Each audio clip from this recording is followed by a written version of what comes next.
नमस्कार। ये कार्यक्रम पब्लिक इंडिया में हम शुरू कर रहे हैं और इसमें अपने जो उद्वेलित करने वाले विचार हैं और जो मेरी भावना है मैं आपके सामने प्रस्तुत करने का प्रयास करूंगा और आपसे भी जानना चाहूंगा कि इस पे आपकी क्या प्रतिक्रिया है, आप क्या समझते हैं, जो मैं सोच रहा हूं वो ठीक है या क्या होना चाहिए। आपके सुझाव मिलेंगे तो उससे मार्गदर्शन भी मिलेगा और ये समझने में भी आसानी होगी कि जनता इसके बारे में क्या सोच रही है।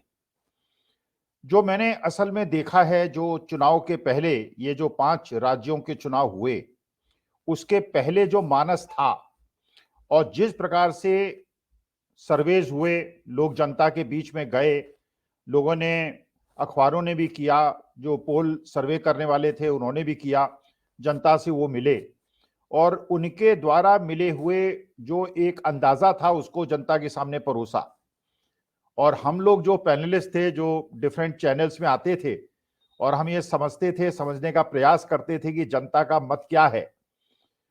चुनाव हुआ, चुनाव संपन्न हुआ, रिजल्ट आए। रिजल्ट आने के बाद इसकी अलग प्रकार से विवेचना और विश्लेषण शुरू हुआ और मैं देख रहा हूं कि इसमें दो प्रकार की भावनाएं बहुत ज्यादा प्रबल हैं, जो आज जनता के बीच में और जो पैनलिस्ट हैं और जो लोग इन मामलों में उद्वेलित हैं, उनके दिमाग में किस प्रकार के प्रश्न उठ रहे हैं। कुछ लोग ये समझ रहे हैं ये जो चुनाव है, इससे ऐसा लगता है कि 2024 का जो पार्लियामेंट का इलेक्शन होगा वो बीजेपी के लिए रास्ता साफ हो गया है। ये सेमीफाइनल हुआ, सेमीफाइनल में बीजेपी ने जीता है और इसके बाद इंडिया गठबंधन में फूट पड़ेगी, ऐसा एक वर्ग का मानना है। उन्हें लगता है कि जो परफॉर्मेंस रहा मध्य प्रदेश में, छत्तीसगढ़ में, राजस्थान में, जिस प्रकार की अपेक्षाएं लोगों के अंदर जगी थी जनता का प्रतिक्रिया देखकर, उससे ऐसा लगा, कुछ लोगों को लगा कि शायद 2024 का चुनाव जीतना बहुत मुश्किल हो गया है। कुछ लोग निराश भी लगे, कुछ लोगों ने आलोचना शुरू की, कुछ ने कांग्रेस की आलोचना की, कुछ ने राहुल गांधी की आलोचना की, कुछ ने अखिलेश यादव जी की आलोचना की, विपक्षी दलों की आलोचना की और उन्हें लगा कि अब ये इंडिया गठबंधन जो है ये टूट जाएगा, ये बिखर जाएगा। तो मैंने ये सोचा कि इस विषय पे मैं विश्लेषण करूं और आपके सामने अपने विश्लेषण को प्रस्तुत करूं। तो मैंने जो निष्कर्ष निकाले, जो इन्फरेंसेस मैंने ड्रॉ किए, उसको आपके सामने प्रस्तुत करता हूं। पहला, मुझे ऐसा लगता है कि भारतवर्ष का चुनाव अनफॉर्चुनेटली जो नहीं होना चाहिए, साउथ इंडिया एक प्रकार से वोट कर रहा है और नॉर्थ इंडिया दूसरे प्रकार से वोट कर रहा है, जिससे यह लगता है कि क्या ऐसा है कि जो इस समय सरकार की नीतियां हैं उससे जो साउथ इंडिया है वो बहुत ज्यादा परेशान है, बहुत ज्यादा उद्वेलित है। क्योंकि हमने देखा कर्नाटका का चुनाव हुआ, कर्नाटका के चुनाव में जहां भारतीय जनता पार्टी सत्तासीन थी वहां पे कांग्रेस बहुत अच्छी तरह से जीती। इसके बाद अब तेलंगाना का चुनाव हुआ, तेलंगाना के चुनाव में जहां कांग्रेस बहुत ही कमजोर थी और ये कोई नहीं सोच सकता था 3 महीने पहले तक कि कांग्रेस की जीतने की कोई संभावना है। इतना तगड़ा फाइट बैक किया कांग्रेस ने कि आज वो स्पष्ट रूप से सत्ता में आई और वहां पे जो ओवैसी साहब थे, उनकी जो पार्टी थी, उसे भी महसूस हुआ कि जो थर्ड फ्रंट बना के उन्होंने गलती की, या तो प्रत्यक्ष रूप से वो बीजेपी के साथ आते या किसी प्रकार से कांग्रेस से समझौता छुपा करते, उससे शायद उनका अस्तित्व बचता। लेकिन मुझे ऐसा लगता है कि जो उन्हें महसूस हुआ और जो जनता ने महसूस किया कि जिस प्रकार से जेडीएस कर्नाटका के अंदर एक प्रकार से उनका वोट शेयर भी कम हुआ, उसकी सीटें भी कम हुई, तो इससे निष्कर्ष निकलता है कि जनता, साउथ इंडिया की जनता ये समझ रही है कि ये जो फाइट है 2024 की, ये इंडिया अलायंस के बीच की है और बीजेपी के बीच की है और इसमें जो भी इन दोनों फ्रंट्स में नहीं है प्रत्यक्ष रूप से, वो रेस से बाहर हो जाएगा। जेडीएस के साथ ये हुआ, जेडीएस ने बाद में निर्णय लिया कि वो बीजेपी के साथ समझौता करेगी, देवेगौड़ा साहब ने निर्णय लिया। उनके जो बहुत पुराने सहयोगी थे, जो वर्षों वर्षों से सहयोगी थे, सीएम इब्राहिम साहब और बड़े बड़े नेता, उन्होंने जेडीएस का साथ छोड़ दिया, तो अब ये बाइपोलर इलेक्शन हो गया। तो ये साउथ इंडिया की सोच और नॉर्थ इंडिया के सोच में जो अंतर है, ये मुझे चिंतित करता है। तो मुझे ऐसा लगता है कि शायद एक समन्वयन की आवश्यकता है, एक सामंजस्य की आवश्यकता है, जिससे नॉर्थ इंडिया और साउथ इंडिया इस प्रकार से अलग अलग तरह से वोट ना करें। दूसरी बात जो मैं निष्कर्ष निकालता हूं, वो ये निकालता हूं कि राजस्थान में पिछली बार कांग्रेस की एक भी सीट नहीं थी पार्लियामेंट में 2019 में। इसका मतलब यह है कि अगर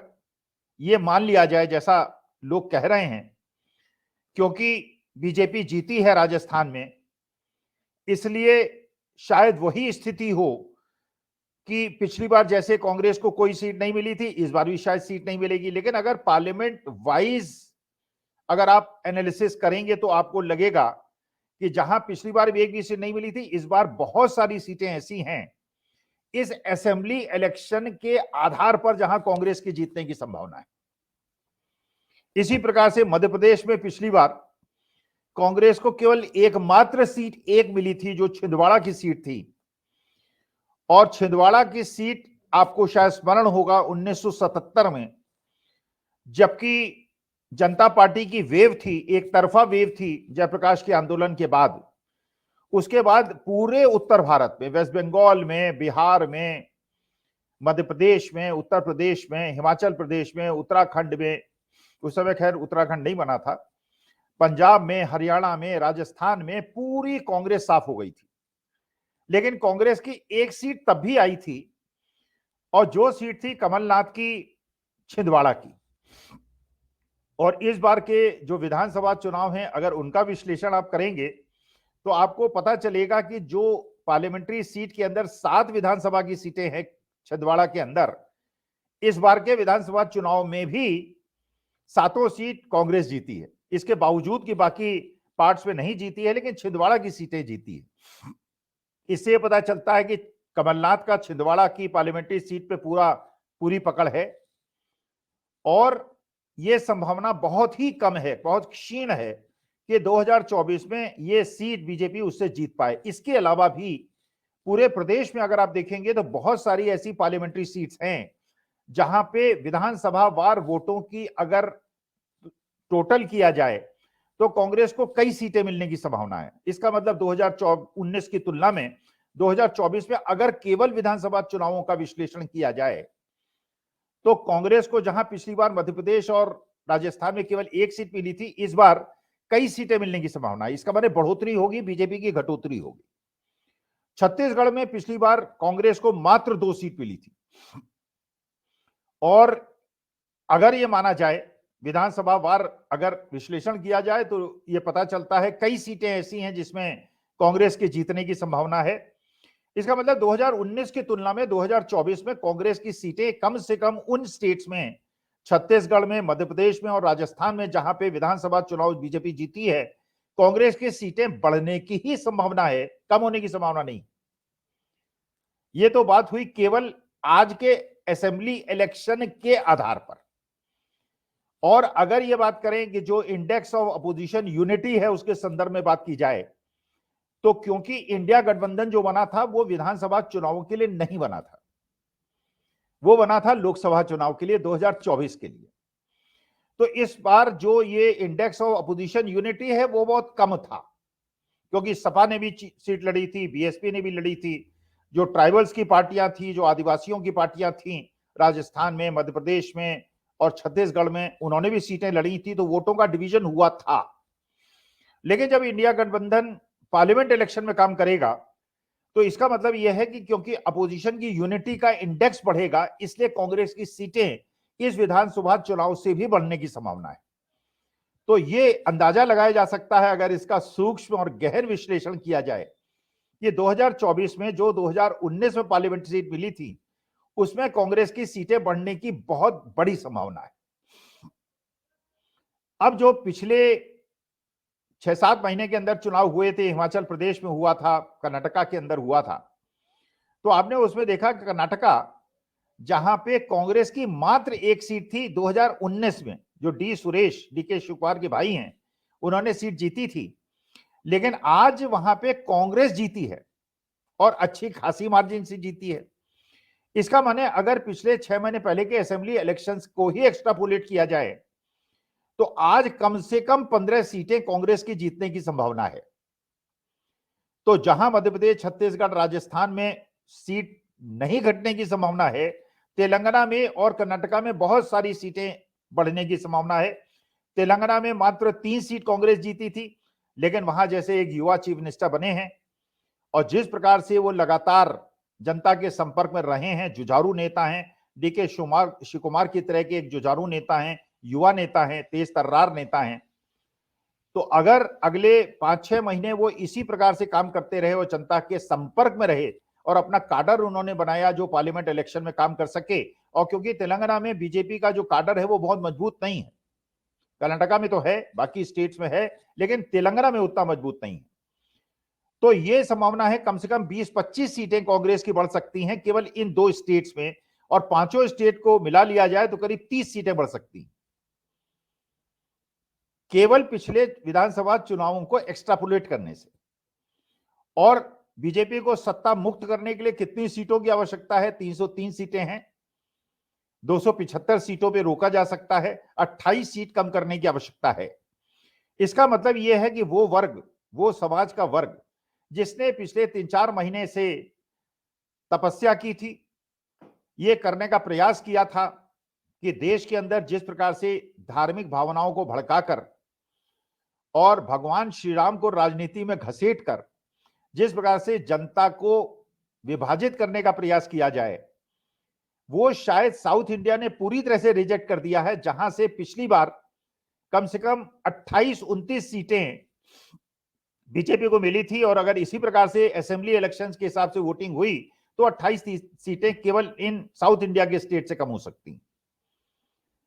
महाराष्ट्र के अंदर जो परिस्थिति है, जो बिहार के अंदर परिस्थिति है, जो वेस्ट बंगाल के अंदर परिस्थिति है,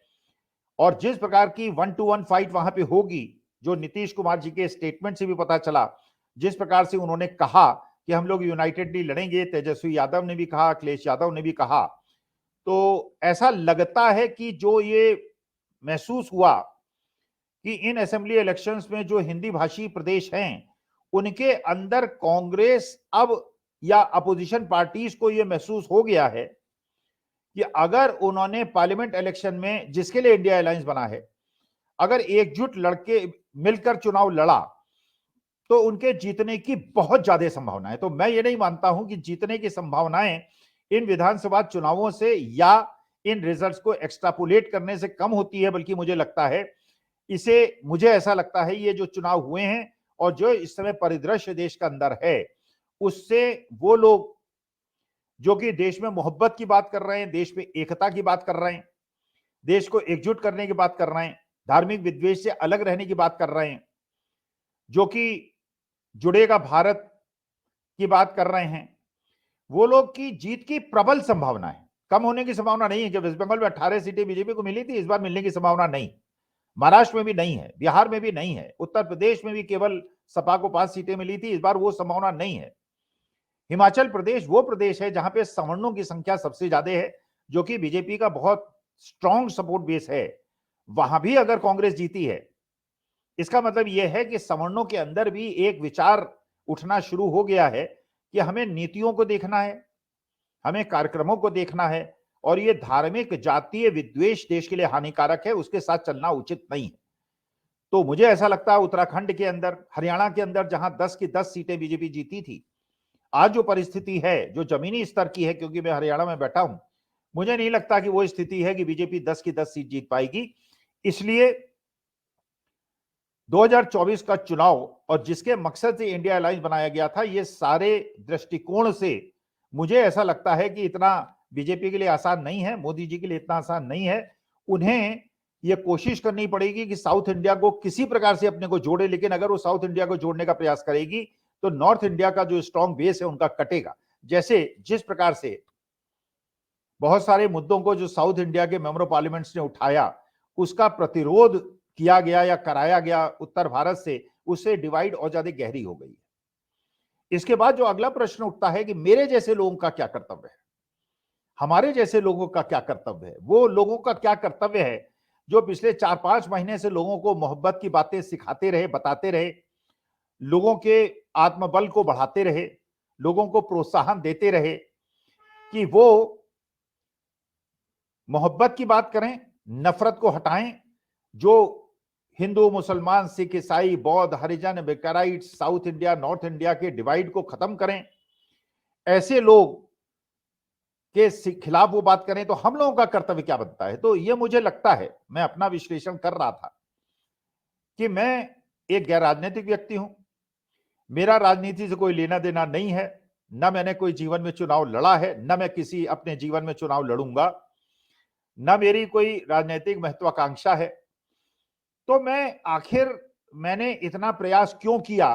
कि हिंदुस्तान जिस दिशा में जा रहा है उसको रोकने का प्रयास किया जाए। कई बार मैंने एक्सप्लेन भी किया, कई बार बात भी हुई, जो चैनल्स में मैंने कहा कि मेरा मात्र उद्देश्य यह है कि इस उम्र में मैं भारतवर्ष को कमजोर होता नहीं देख सकता, क्योंकि जो भी आज मैं हूं, जो भी मेरे पास है, वो मेरी भारत माता की देन है। और इस भारत माता को मैं अगर इस उम्र के पड़ाव में देखता हूं कि वो धार्मिक विद्वेष में बढ़ रही है, तो मेरा तो जीवन बहुत ज्यादा बड़ा नहीं है, लेकिन मैं देख रहा हूं मेरी अगली पीढ़ियां उसको भोगेंगी। जो पाकिस्तान पिछले जो 70-75 साल पहले उसने किया, उसको भोगेगा। तो मेरे जैसे, हमारे जैसे लोगों का कर्तव्य क्या है? तो मुझे ऐसा लगता है कि हमारा कर्तव्य यह है कि हमसे शायद कुछ चूक हो गई। मैं राहुल गांधी की कोई कमी नहीं निकालूंगा, क्योंकि राहुल गांधी जितनी मेहनत कर रहे हैं, जिस प्रकार से उन्होंने 4000 किलोमीटर की यात्रा की, जिस प्रकार से गरीब वर्ग से मिले, मध्यम वर्ग से मिले, जिस प्रकार से उन्होंने अपने जो पारिवारिक खानदानी रईसी है उसको छोड़ा और आम आदमी से उसी प्रकार से जुड़े जैसे महात्मा गांधी जुड़ते थे, तो मुझे लगता है मुझे कोई शायद ऐसा शब्द नहीं बोलना चाहिए जिसे राहुल गांधी की जो कॉन्फिडेंस है उसमें कोई कमी आए, क्योंकि जो वो कर सकते हैं इन परिस्थितियों में वो कर रहे हैं। बाकी नेता कर रहे हैं कि नहीं कर रहे हैं मुझे नहीं पता, लेकिन मुझे लगता है कि राहुल गांधी का मनोबल, क्योंकि मुझे लगता है कि आज की तारीख में अगर हिंदुस्तान में कोई ऐसा नेता है जो निर्विकार भाव से, जो बिना लाभ हानि की चिंता किए हुए, जो स्थित प्रज्ञ स्थिति में देश के हित में प्यार मोहब्बत की बात कर रहा है, सारे जोखिम उठा के कर रहा है, तो हम जैसे लोगों को यह प्रयास करना चाहिए कि उसका मनोबल न गिरे और भारत माता मजबूत हो, उत्तर से दक्षिण तक सब धर्म और जाति 142 करोड़ लोग जो इस हिंदुस्तान में रहते हैं परिवार की तरह रहे, कोई किसी से अपने को शेष न समझे और दूसरे को निमंत्रण न समझे। मैं ये भी कहना चाहता हूं, निवेदन करना चाहता हूं श्रोताओं से और दर्शकों से कि जो बात कही कि साहब वो 300 साल पहले टिप्पू सुल्तान ने ऐसा किया, हैदर अली ने ऐसा किया, औरंगजेब ने ऐसा किया, कुछ वर्ग कहते हैं कि साहब सवर्ण समाज ने हम पे अत्याचार किया, हजारों साल से किया, अब भी करते हैं। पुरानी बातों को भूल जाया जाए, हिस्ट्री का वहीं तक अध्ययन किया जाए जहां उसको एक्सट्रापोलेट करने के लिए, भविष्य में संभावना देखने के लिए उसका उपयोग किया जा सके। लेकिन अगर आपस के क्लेश को बढ़ाने के लिए इसका उपयोग किया जाता है तो मुझे लगता है यह उचित नहीं है, क्योंकि भगवान श्री राम क्षत्रिय कुल में थे, रावण की उन्होंने हत्या की, इसका मैंने राजपूत ने, एक राजा ने एक ब्राह्मण राजा की हत्या की। कोई उसका ऐसा क्लेश आज नहीं करता है कि ब्राह्मण और राजपूतों के बीच की कोई बात है। इसी प्रकार से जितनी भी घटनाएं घटी हैं, भगवान परशुराम ने क्षत्रियों का वध किया तो कोई ऐसा राजपूत नहीं कहता कि परशुराम ने ऐसा किया तो आज हम उसका बदला लेंगे, क्योंकि जो पूर्वजों ने किया, चाहे वो हिंदू पूर्वज थे या मुसलमान पूर्वज थे या किसी भी जाति समाज के पूर्वज थे, वो पूर्वजों ने किया, उस जमाने में ऐसा ही होता था। हम 21वीं शताब्दी में हैं, हम 21वीं शताब्दी में हमें देश को आगे ले जाना है। और आप देखेंगे कि विश्व के जो जो देश विद्वेष में फंसे हुए हैं, नाम लेने की आवश्यकता नहीं है, वो विकास नहीं कर पा रहे हैं। और जो इन विदेश से ऊपर उठे हैं, और जो भी विदेश, जैसे भारतीय भी अगर अमेरिका जाते हैं, यूरोप जाते हैं, दूसरे देशों में जाते हैं, तो वहां उनकी कॉम्पिटेंस को चेक किया जाता है, उनके धर्म और जाति को नहीं देखा जाता, उनके रंग रूप को नहीं देखा जाता, उनकी रूप की बनावट को नहीं देखा जाता, केवल उनकी कॉम्पिटेंस को देखा जाता है। उस आधार पे उनको सिटीजनशिप भी देते हैं, और करोड़ों लोगों ने सिटीजनशिप विदेशों में ले रखी है। उसी आधार पे हमको निर्णय लेना होगा, क्योंकि इस समय का जो स्पर्धा है, इस समय का जो कंपटीशन है, वो डिफरेंट टाइप का है, जिसमें जाति और धर्म से ऊपर उठकर हमें कॉम्पिटेंस की तरफ बढ़ना होगा। यूके ने कॉम्पिटेंस देखी, इसलिए ऋषि सुनक को उन्होंने प्रधानमंत्री बनाया, जबकि वहां हिंदुओं की संख्या बहुत कम है और ऋषि सुनक कहते हैं कि वो जन्मजात सनातनी हैं और आज भी राम भक्त हैं। इसमें कोई बुरी बात नहीं है और इसमें वहां के जो क्रिश्चियंस थे उन्होंने बुरा नहीं माना। अरब कंट्रीज में उन्होंने भगवान श्री राम का भव्य अंतिम मनाया, ये उनकी सदाशयता थी। जबकि वो मुस्लिम राष्ट्र है, मूर्ति पूजा उनका नहीं मानी जाती, लेकिन उन्होंने कहा नहीं ठीक है, ये मेरा धर्म है, हम मूर्ति पूजा नहीं करते, हिंदू करते हैं। उनकी भावनाओं का सम्मान करते हुए भगवान श्री राम का भव्य मंदिर बनेगा। अमेरिका ने बनने दिया, जबकि क्रिश्चियन देश है। तो इसी प्रकार से हमको भी सदाशय बनने की आवश्यकता है और इसी प्रकार की किसी प्रकार का मैसेजिंग देने की आवश्यकता नहीं है जिसमें लोगों को महसूस हो कि ये वो हिंदू धर्म सनातन धर्म नहीं है जिसके लिए प्रख्यात था, जो स्वामी विवेकानंद ने शिकागो में भाषण दिया था और जो हिंदू धर्म की व्याख्या की थी, ये उससे विमुख हो रहा है। तो लॉन्ग टर्म में देश के लिए अहितकारी होगा, क्योंकि हम पाषाण युग में नहीं हैं, हम ऐतिहासिक उस काल में नहीं है जबकि युद्ध हुआ करते थे जो धर्म और जाति के आधार पर वास्तविकता में होते नहीं थे। आज उसका हम इंटरप्रिटेशन उस हिसाब से कर लें, वो वास्तविकता में हिंदू राजा भी हिंदू राजाओं पे एग्रेशन करता था, मुस्लिम राजा भी मुस्लिम राजाओं पे एग्रेशन करता था। हिंदू मुसलमान एंगल उसमें नहीं था, लेकिन आज के राजनीतिक परिवेश में लोग उसका फायदा उठाने का प्रयास करते हैं और उसको इस प्रकार विद्रूप रूप में जनता के सामने पेश करते हैं जिससे उनको राजनीतिक लाभ हुए। तो मुझे ऐसा लगता है हम जैसे लोगों का, जो राष्ट्रभक्त हैं, जो देश का हित चाहते हैं, जो देश का भला चाहते हैं, ऐसे लोगों का मनोबल बढ़ाने की आवश्यकता है, एक दूसरे का हाथ पकड़ने की आवश्यकता है। चाहे मेरे धर्म के लोग हों, चाहे दूसरे धर्म के लोग हों, मुसलमान हों, सिख हों, क्रिश्चियन हों, बौद्ध हों, अम्बेडकराइट्स हों, सबके मौलिक अधिकारियों का हनन न हो, इसका प्रयास होना चाहिए। और हमारे बीच के अंदर जो केवल एक विभेद हो, उसमें केवल ये हो कि जो दोषी हो उसको दंड मिले और जो निर्दोष हो उसको दंड ना मिले। क्योंकि हमारा जो मुख्य देश है, हमारे जैसे लोगों का जो मुख्य उद्देश्य है, हमारा कोई राजनीतिक उद्देश्य नहीं है, हमें कोई राजनीति से मतलब नहीं है, ना हम किसी राजनीतिज्ञ को जानते हैं। लेकिन हाँ, इतना जरूर है कि हम राष्ट्रभक्त हैं, हम देश को कमजोर होते नहीं देखना चाहते। तो मेरा ये निवेदन है, जो लोग सुन रहे हैं या जो सुनेंगे, कि कोई ऐसा काम ना करें जिससे समाज के अंदर, भारतवर्ष के अंदर धार्मिक और जाति विद्वेष फैले, और अपने भरसक प्रयास कीजिए कि देश एकजुट हो। जैसे पंडित चंद्रशेखर आजाद या राम प्रसाद बिस्मिल या अशफाक उल्लाह खां या उन लोगों ने क्रांतिकारी कदम उठाया और देश को आजाद करने का प्रयास किया। अब्दुल हमीद ने हमारे देश के लिए पाकिस्तान की कितने टैंक फोड़े, बताने की आवश्यकता नहीं है। बिस्मिल्लाह खां ने काशी के अंदर काशी विश्वनाथ मंदिर के सामने जाके शहनाई बजाई। ये हमारा प्यारा देश है, ये अलग अलग रंग और अलग अलग प्रकार के रूप का देश है, अलग अलग भाषा वाला देश है। इसकी जो ये ब्यूटी है, इसकी जो सुंदरता है, इसका जो गुलदस्ते का रंग है, इसको कायम रखने की आवश्यकता है। एक रंगा अगर गुलदस्ता होगा जो बाकी देशों में है, तो मेरी देश की महानता कम हो जाएगी। इसलिए मुझे ऐसा लगता है, जो विश्लेषण मैंने राजनीतिक किया, 2024 की जो अभी चुनाव है वो पूरी तरह से खुला हुआ है, बल्कि बीजेपी के लिए ज्यादा चिंतादायक है। दूसरा ये कि हमारे जैसे लोगों को, मेरे जैसे लोगों को ये प्रेरणा मिलती है कि हमारे प्रयासों को और बढ़ाने की आवश्यकता है, लोगों को समझाने की आवश्यकता है कि आप धर्म आपका निजी मामला है, लेकिन दूसरे धर्म से घृणा करना वो उचित नहीं है, वो समाज के हित में नहीं है, वो राष्ट्र हित में नहीं है, और वो जो हम कहते हैं वसुधैव कुटुंबकम, उसके हित में नहीं है, वो मूल सनातन की भावना नहीं है। इसलिए मेरा आप लोगों से निवेदन है कि चीजों का विश्लेषण आधार पे करें, और अगर मेरे विश्लेषण से आप सहमत हो तो मुझे बताएं, नहीं सहमत हो तो बताएं। लेकिन इस प्रकार से चर्चा करते रहेंगे। और बहुत बहुत धन्यवाद और बहुत बहुत आप लोगों का आभार कि आपने मुझे सुना। आगे फिर इस तरह से बात करता रहूंगा। मन की बात नहीं करूंगा, क्योंकि मन की बात करूंगा तो आप कहेंगे साहब स्वामी जी भी मन की बात करने लगे। केवल मन की बात नहीं करूंगा, इसीलिए आपसे निवेदन कर रहा हूं कि कमेंट बॉक्स में अपने कमेंट्स दें, जिससे ये केवल मन की बात ना रहे, आप लोगों की प्रतिक्रियाएं। और अगर आप प्रतिकूल प्रतिक्रिया देते हैं या मुझे ट्रोल करने का प्रयास करते हैं, तभी मुझे कोई समस्या नहीं है, तभी भी मुझे कोई उसमें ये नहीं लगेगा कि आप ऐसा, क्यों मैं शिक्षक रहा हूं और मैं चाहता हूं कि मेरे जो दर्शक हैं, जो छात्र हैं, वो ऐसे प्रश्न पूछें जो मेरे लिए कठिन हों। बल्कि अंत में एक छोटा सा किस्सा आपको सुना देता हूं। महाभारत काल में जब भीष्म पितामह युद्ध क्षेत्र में थे, तो बाणों की वर्षा हो रही थी भीष्म पितामह के ऊपर। बड़े बाण आते थे, छोटे बाण आते थे, लगते थे, बड़े तिरस्कार भावना से भीष्म पितामह उसको निकाल के फेंक देते थे। और उन्हें कोई, क्योंकि योद्धा थे, महान योद्धा थे, एक तीर आया, वक्षस्थल पे लगा, बहुत अंदर तक गया, खून निकला, और भीष्म पितामह खुश हुए। भीष्म पितामह इसलिए खुश हुए, उन्हें लगा